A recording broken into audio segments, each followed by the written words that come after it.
On est dans le dur, ça on le sait, on n'allait pas tout régler en 3 jours. Maintenant, de ce que j'ai pu voir sur la première mi-temps, notamment sur la fin de la première mi-temps où on a subi énormément, et de ce que j'ai vu sur la deuxième mi-temps où on a changé complètement, on a trouvé des solutions et on n'a pas démissionné et on a été capable de revenir petit à petit dans le match. On a eu même une ou deux opportunités en fin de match pour au moins égaliser ou peut-être repasser devant. Maintenant, voilà, il faut qu'on courbe les chignes pour le moment, il faut qu'on soit patient, qu'on ferme nos gueules et qu'on continue de travailler. Une déception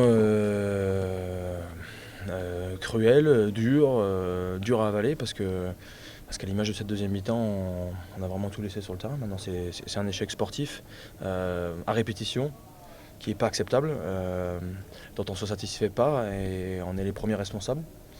Maintenant, on ne va pas se cacher, on ne va pas s'enterrer vivant, la saison n'est pas finie. Moi je suis persuadé que franchement on a bouffé notre pain noir à double ration, quoi. Je pense que les 10 jours vont faire du bien et je serai surtout content de retrouver après une grosse partie de l'effectif qui va revenir après les vacances. Et on a besoin de ça en ce moment, de retrouver nos gars et de retrouver de la densité dans notre effectif. J'aime pas le mot crise parce que ça veut dire qu'il y a une rupture, mais état d'urgence, bien sûr. On n'arrive pas à retrouver le goût de la victoire et dans un club comme le nôtre, c'est inacceptable. Donc état d'urgence, bien sûr. La semaine dernière, il y avait de la frustration et un peu de honte face à cette élimination en Champions Cup. Ce soir, il y a toujours de la frustration parce qu'on a perdu, évidemment. C'est jamais agréable, mais aujourd'hui, j'ai pas honte.